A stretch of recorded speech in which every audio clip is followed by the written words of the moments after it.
अभिषेक यादव जी। राधे राधे जी।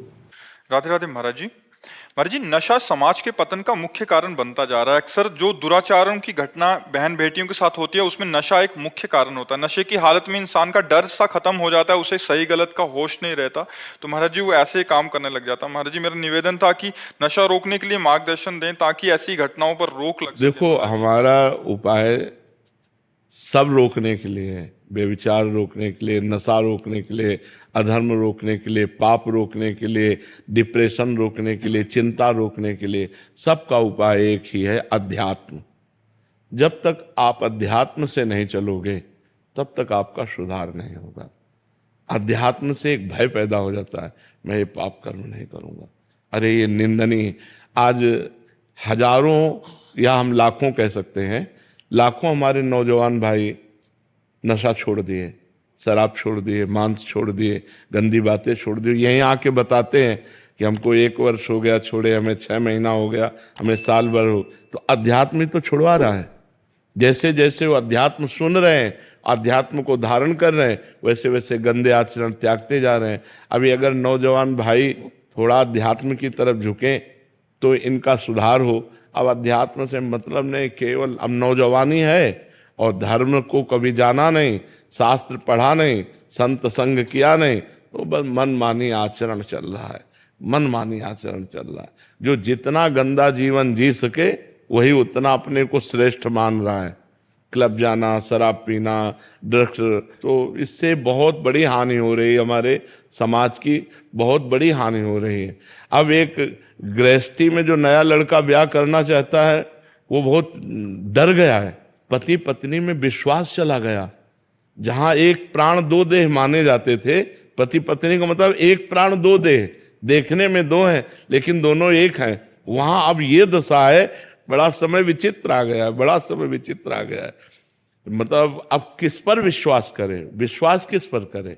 कम से कम ये होता था कि सुहाग भर लिया तो अपने सुहाग की रक्षा करेगी, वही अपने सुहाग को। तो बड़ा विचित्र है, बड़ा विचित्र समय आ गया है। अध्यात्म के बिना आपके प्रश्न का समाधान नहीं है। जब तक लोग अध्यात्म से नहीं जुड़ेंगे, संतों से नहीं जुड़ेंगे, तब तक ये नशा और गंदी आदतें नहीं छूटेंगी। जब उनको भगवान का थोड़ा ज्ञान हो, धर्म का ज्ञान हो, तो इंद्रियां पवित्र हो, तो गंदे आचरणों से बचें। तो बिना अध्यात्म के सुधार होना बड़ा कठिन है। ये बहुत गंदा माहौल चल गया। अब इसके सुधार के लिए हमें कोई उपाय नहीं दिखाई देता। एक उपाय है अध्यात्म, उसमें कोई जुड़ना नहीं चाहता। जब तक भगवान से नहीं जुड़ेगा, बुद्धि नहीं पवित्र होगी, तब तक ये धर्म का आचरण कैसे होगा? तो ऐसे व्यभिचार प्रवृत्ति बढ़ गई, बड़ी समस्या है ये, बड़ी समस्या है ये। कि मतलब बच्ची सही है तो बच्चा व्यभिचारी है, बच्चा सही है तो पत्नी व्यभिचारी, बड़ी समस्या आ रही है। अब इसमें जब तक दोनों सही ना हो तब तक आजीवन निर्वाह होना बड़ा कठिन है। और ये गृहस्थी के लिए अनिवार्य है। पति पत्नी में प्रेम होना गृहस्थी के लिए अनिवार्य है, क्योंकि वो तभी चल पाएंगे। और ये बड़ी समस्या हो गई कि वो उनसे प्यार करते हो, उनसे प्यार, तो हमें लगता है कि फिर ब्याह नहीं करना चाहिए। अगर तुमको जिससे प्रेम है उसी से रहो, कम से कम हत्या तो मत करो किसी की। अब आप अपने माता पिता को सुख देने के लिए ब्याह करते हैं और इसके बाद पति या पत्नी की हत्या कर देते हैं तो जेल जाते हैं, पूरा जीवन बर्बाद हो जाता है। बड़ा समस्या है। और नए बच्चे बिना बॉयफ्रेंड गर्लफ्रेंड के अब जीना नहीं चाहते। वो बोलते हैं कि अगर हमारे गर्लफ्रेंड नहीं है तो हमें हमारे मित्र लोग नीचा दिखाते हैं। वो बोले हमारे बॉयफ्रेंड नहीं तो हमारे मित्र लोग ऐसा। ये बड़ा गलत आचरण चल गया है हमारे देश में। ये बड़ी जो नई पीढ़ी के साथ व्यसन और व्यभिचार जुड़ गया। अब बताओ, ये पढ़ाई लिखाई का समय है, उन्नति का समय है कि ये गंदी बातों का समय है? और वो गंदे नशा करते हैं, गंदी आदतें, गंदे व्यभिचार, और फिर दिमाग खराब करके गंदा आचरण ऐसा कर बैठते हैं, आजीवन जेल या तो मर गए। यही आचरण हो रहे हैं। भावेश पांडे जी। राधे राधे। राधे राधे महाराज जी। महाराज जी, आज का युवा आधुनिकता की दौड़ में अपनी सामाजिक और पारिवारिक जिम्मेदारियों से विमुख होता जा रहा है। वो ना तो समाज, ये हमारी चिंता का विषय, किसी का भी हो तो प्रश्न हो, ये हमारी भी चिंता का विषय। देखो, हम पहले नहीं बिना प्रश्न किए, ये हमारी चिंता का विषय है कि अब वो जंजीर खींच रहा है, वो चोरी कर रहा है। 2 लड़के आए, ऐसे गला दबाया और सब छीन छान के क्योंकि उनको शराब चाहिए, उनको ड्रग्स चाहिए, उनको नशा चाहिए, उनको व्यभिचार चाहिए। तो अब इसके लिए अर्थ चाहिए, अर्थ के लिए चाहे हिंसा करनी पड़े, चाहे अपनी माँ की हिंसा करनी पड़े, चाहे अपने पिता की हिंसा करनी पड़े, चाहे अपने भाई की हिंसा करनी पड़े। कितने ऐसे केसेस, भाई भाई की हत्या कर रहा है, बेटा माँ की हत्या कर रहा है, पत्नी पति की हत्या, यहां तक उतर गए। तो थोड़ा भी प्रेम किसी में नहीं दिखाई दे रहा कि चलो भाई भाई का प्रेम है, पति पत्नी का प्रेम है कहीं, तो हम जिए किससे?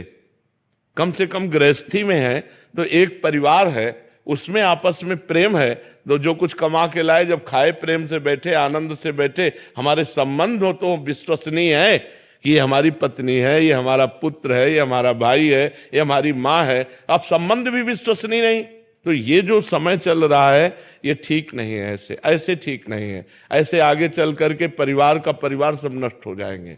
इसके लिए चाहिए विश्वास, प्रेम, और वो होता है पवित्रता से। अब पवित्रता रह नहीं रही है, पवित्रता पे कोई विचार ही नहीं कर रहा। नए बच्चों को देखो भूत सवार है, बस कैसे रुपया मिले, कैसे नशा मिले, कैसे बेविचार मिले, बस इस पे सवार है, दिमाग इस पे सवार है।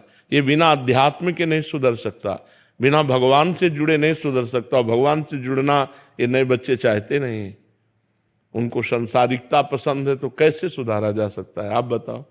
बिना भगवान के, बिना धर्म के, बिना पवित्र आचरण के कैसे सुधारा जा सकता है? कोई उपाय तो हमें, कोई टेबलेट तो है नहीं कि टेबलेट खवा दिया जाए, वो तो ऐसा है नहीं।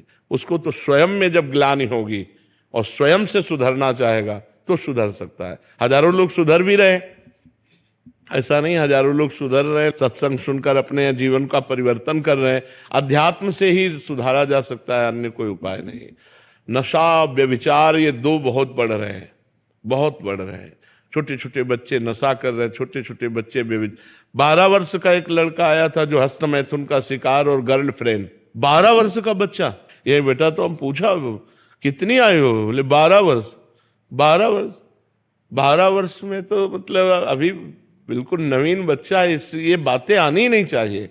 मतलब 18, 20, 22 वर्ष में ऐसे उमंगे तरंगे आना, तब तो लगता है कि अवस्था हो गई, इसीलिए ब्याह कर दिया जाता था। और अब 12 वर्ष, 13 वर्ष का बच्चा पूरा प्रवीण है, गृहस्थाश्रम की हर बात जानता, क्योंकि मोबाइल उसके पास है।